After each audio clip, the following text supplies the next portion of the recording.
वाहिगुरू जी का खालसा वाहिगुरू जी की फतेह। अज आप जी दे नाल कुछ विचारां करनियां ने। संगतां वालों बेनती आई सी कि हुक्मनामा किवें लिया जांदा है, उसकी मर्यादा की है, सानू सिख रहत मर्यादा अनुसार दस्सिया जावे। वो आप जी दे नाल अज विचार करनी है। हुक्म लैण दा जो मर्यादा है, साहिब श्री गुरु ग्रंथ साहिब जी महाराज जी तो पावन पवित्र हुक्मनामा जो अमृत वेले लिया जाता है जां दिन विच किसी वेले भी हुक्मनामा लिया जाता है, उसकी अकाल तखत साहिब तो पंथ प्रमाणित जो मर्यादा है उसकी विचार करदियां होए आप जी दे नाल विचार करनी है। सिख रहत मर्यादा के पावन पवित्र पन्ने 15 के उत्ते जो सुशोभित है हुक्म लैण की विधि। नंबर 1, श्री गुरु ग्रंथ साहिब जी अगे मत्था टेकना, गुरु रूप साध संगत विच अदब दे नाल दर्शन करने ते आवाज़ा लेना। हुक्मनामे नूं ही आवाज़ा लेना आख्या जाता है जां सुनना। गुरु दे दर्शन हन।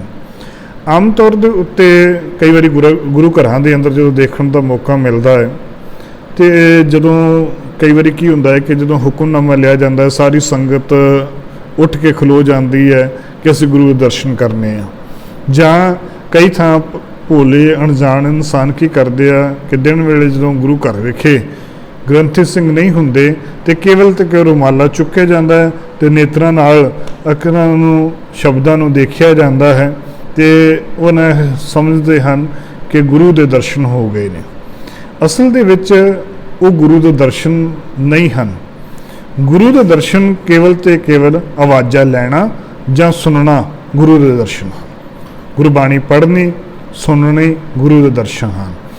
अवाक लैण तो बिना गुरु ग्रंथ साहिब दा रुमाला चुक के दर्शन करना जां कराउणा दोनों मनमत है, क्योंकि जेकर गुरु दे दर्शन करने ने वो केवल तो केवल हुक्मनामा लैना है तो फिर ही दर्शन करने ने। सतगुर नो सब को वेखदा जेता जगत संसार डिठे मुक्तन होवे जिचर शब्द ना करे विचार। स्पष्ट साहिबा ने गुरबाणी के अंदर लिखना कीते जिन्नी देर तक शब्द की विचार नहीं करते उन्नी देर तक गुरु का हुक्म नहीं असी मनते, गुरु के हुक्म नहीं लिया जाता। तो इस करके सानू ये जिहड़ी रीत है ये हटाउणी चाहिए है। इस करके जदों जिन्नी देर तक सानू गुरमत की सो चीज़ बाणी पढ़ नहीं सकते तो असी हुक्मनामा सुन जरूर सकते हैं। तो दूसरा पॉइंट ये आता संगत विच एक वक्त एको ही गल होनी चाहिए, कीर्तन जां कथा वख्यान जां पाठ। आम तौर के उत्ते कई संप्रदावां ने ये गल्लां कीतियां कि नाले कीर्तन हो रहा नाल पाठ हो रहा है, नाल ही छोटियां यानी कि पोथियां दे विच रख के संपट पाठ दे वांग जां जपजी साहिब दा पाठ जां सूखमनी साहिब दा नाल पाठ कीता हुंदा है। ये मर्यादा दे विच नहीं है। केवल तो केवल एक टाइम के उत्ते एक ही मर्यादा होनी चाहिए है। जेकर पाठ हो रहा है सत्कार तां ही हो सकता है गुरु का, जेकर असीं सारे जाने गुरु के हुक्म नूं मनदियां होइआं सारे उस पढ़ी जा रही बाणी नूं सरवण करते हैं।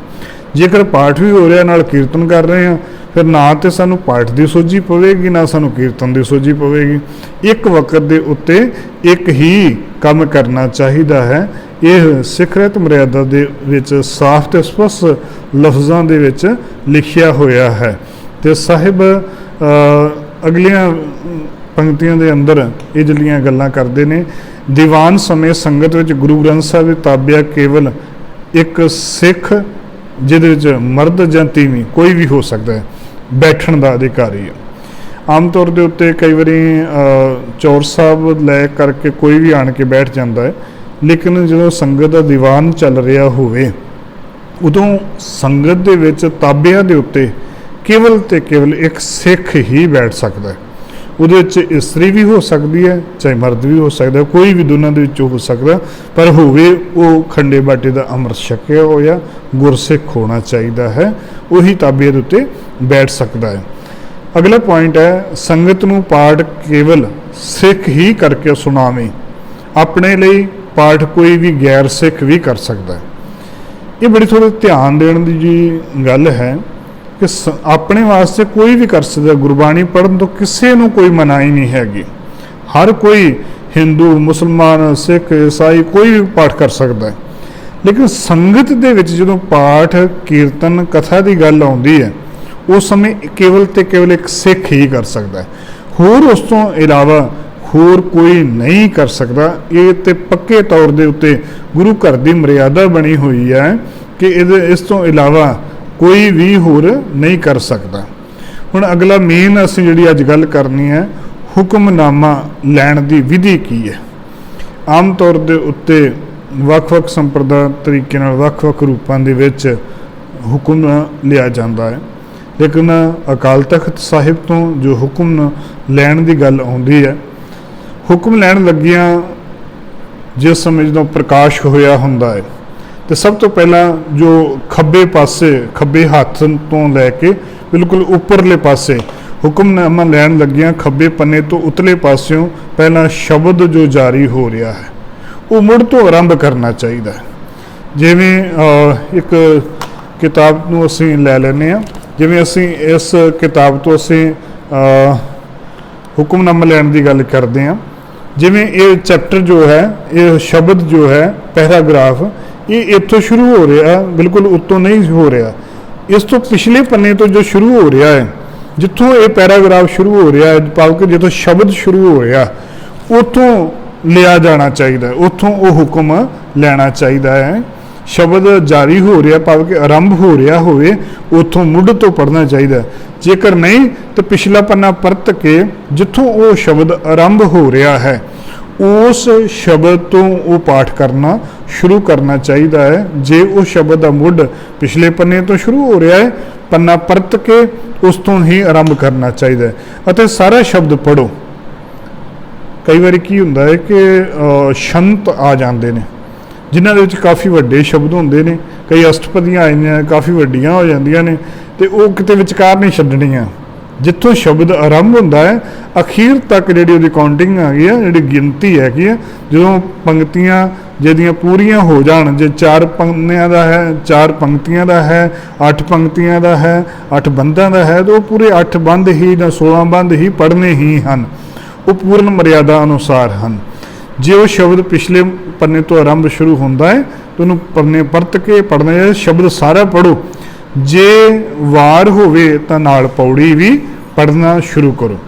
की हुंदा है कई बार असल च पुरातन समयां दे अंदर जिहड़ियां वारां सन वो केवल ते केवल पौड़ियां दियां सन, उन्हां नाल श्लोक नहीं सन, लेकिन गुरुदेव पातशाह ने उन्हां पौड़ियां दे नाल श्लोक भी अंकित कर देना कीते ने। तो पहला शब्द श्लोक आउणगे, फिर जिथे पौड़ी का अंत आवे तो उत्थे ही उहदी समाप्ति करनी चाहिए है। शब्द के अंत विच जिथे नानक नाम आ जावे उससे भोग पाया जावे। कई बार की हुंदा है कि कई शब्दों के विच शंतां दे विच खास करके 4 वारी नानक नानक शब्द, हरेक बंद दे मगर नानक आ जाता है, हरेक बंद दे मगर नानक आ जाता है। इसका मतलब ये नहीं कि असी हरेक नानक पहली जे पंक्ति दे विच नानक आ गया तो उत्थे समाप्ति कर देनी है, नहीं, वो पूरे शब्द ही पढ़ना है। जिहड़ी उन्हां दे जिहड़ी काउंटिंग है, जिहड़ी गिणती है वो सानू अंकां तक समाप्ति लैके जाती है। जे 4 बंद ने चवां दे पिछे जाके नानक दे अगे गिणती आ जाती है तो वो फिर उत्थे समाप्ति उहदे उत्ते भोग पाउणा चाहिए। लेकिन कई बारी भगत बाणियां दे अंदर बहुता व्याख्या के रूप के अंदर कईयां दा बिल्कुल पता ही नहीं लगता, लेकिन जदों उत्थे गिणती का सवाल आता है उस गिणती दे देखो गुरबाणी के अंदर गुरु पातशाह ने जो बाणी लिखी है अपने गुरसिखां नूं बड़े सुचेत करन दे वास्ते लिखी करदियां होइयां लिखी है। उत्थे बहुत ही ध्यान देण वाली गल है, उन्होंने बड़े ध्यान दे नाल ही पढ़िया जावे। गुरसिख जिहड़ा है गुरु का हुक्म मनदियां होइयां हुक्म की मर्यादा लई जावे तो उस तरीके दे नाल ये हुक्म नामा लेना चाहिए है। तो उस समय अगला जिहड़ा पॉइंट आता है दीवान की समाप्ति जां भोग का अरदासा होए तो अंत विच हुक्म लिया जावे। आम तौर पर की हुंदा है कि विच भी कई हुक्मनामा लै लैंदे ने, लेकिन कई थावां ते जदों समाप्ति हुंदी है अखंड पाठ साहिबाना की ਤੇ ਪਹਿਲੇ ਭੋਗ ਤੋਂ ਬਾਅਦ ਸ਼ਲੋਕਾਂ ਤੋਂ ਬਾਅਦ ਹੀ ਭੋਗ ਪਾ ਦਿੱਤਾ ਜਾਂਦਾ ਹੈ, ਉਸ ਤੋਂ ਬਾਅਦ ਹੁਕਮਨਾਮਾ ਲਿਆ ਜਾਂਦਾ ਹੈ, ਉਸ ਤੋਂ ਬਾਅਦ ਮਗਰੋਂ ਦੀਵਾਨ ਚੱਲਦੇ ਰਹਿੰਦੇ ਨੇ, ਫਿਰ ਵੀ ਉਸ ਹੁਕਮਨਾਮਾ ਨਹੀਂ ਲਿਆ ਜਾਂਦਾ।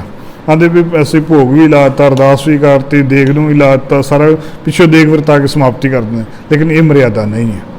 ਸਿੱਖ ਰਹਿਤ ਮਰਿਆਦਾ ਅਨੁਸਾਰ ਜਦੋਂ ਦੀਵਾਨ ਦੀ ਪੂਰਨ ਸਮਾਪਤੀ ਹੋਏ, ਭਾਵੇਂ ਕਿ ਕੀਰਤਨ ਵੀ ਹੋ ਜੇ, ਕਥਾ ਵੀ ਹੋ ਜੇ, ਢਾਡੀ ਸਿੰਘ ਵੀ ਕੋਈ ਸ਼੍ਰੀ ਗਾ ਲੈਣ, ਹਾਜ਼ਰੀ ਭਰ ਲੈਣ, ਉਸ ਪਿੱਛੋਂ ਅਰਦਾਸਾ ਹੋਵੇ, ਉਸ ਪਿੱਛੇ ਜੇਕਰ ਦੇਗ ਬਣੀ ਹੈ ਤੇ 6 ਪੌੜੀ ਆਨੰਦ ਸਾਹਿਬ ਦਾ ਪਾਠ ਕਰਨ ਉਪਰੰਤ ਅਰਦਾਸਾ ਕਰਕੇ ਫਿਰ ਦੇਗ ਦੀ ਵੀ ਅਰਦਾਸ ਹੋਵੇ, ਲੰਗਰ ਦੀ ਵੀ ਅਰਦਾਸ ਹੋਵੇ, ਉਪਰੰਤ ਹੁਕਮਨਾਮਾ ਲਿਆ ਜਾਵੇ। ਹੁਕਮਨਾਮਾ ਲੈਣ ਤੋਂ ਬਾਅਦ ਹੀ ਦੀਵਾਨ ਦੀ ਸਮਾਪਤੀ ਕਰਵਾਈ ਜਾਂਦੀ ਹੈ, ਦੀਵਾਨ ਦੀ ਸਮਾਪਤੀ ਹੋ ਸਕਦੀ ਹੈ। ਸੋ ਅਜਿਹੀਆਂ ਹੀ ਵਿਚਾਰਾਂ ਦੇ ਲਈ ਆਪ ਜੀ ਦੇ ਨਾਲ ਸਾਂਝ ਪਾਉਂਦੇ ਰਵਾਂਗੇ। ਸੋ ਸਿੱਖ ਰਹਿਤ ਮਰਿਆਦਾ ਅਨੁਸਾਰ ਕਈ ਐਸੇ ਪੁਆਇੰਟ ਜਿਹੜੇ ਕਿ ਅਣਸੁਲਝੇ ਨੇ, ਉਹ ਆਪ ਜੀ ਨਾਲ ਸਾਂਝ ਪਾਉਣ ਦੇ ਵਾਸਤੇ ਗੁਰਮਤਿ ਐਂਡ ਕਲਚਰ ਚੈਨਲ ਦੇ ਨਾਲ ਇਸੇ ਤਰ੍ਹਾਂ ਜੁੜੇ ਰਹੋ। ਆਪ ਵੀ ਜੁੜੋ ਤੇ ਹੋਰਨਾਂ ਨੂੰ ਵੀ ਜੋੜਨ ਦੀ ਕੋਸ਼ਿਸ਼ ਕਰੋ ਤੇ ਹੌਸਲਾ ਵਧਾਓ, ਤਾਂ ਕਿ ਆਪ ਜੀ ਦੇ ਨਾਲ ਹੋਰ ਵਧੀਆ ਤੋਂ ਵਧੀਆ ਵਿਚਾਰਾਂ ਲੈ ਕੇ ਹਾਜ਼ਰ ਹੋਣ ਦੀ ਕੋਸ਼ਿਸ਼ ਕਰਾਂਗੇ। ਵਾਹਿਗੁਰੂ ਜੀ ਕਾ ਖਾਲਸਾ, ਵਾਹਿਗੁਰੂ ਜੀ ਕੀ ਫਤਿਹ।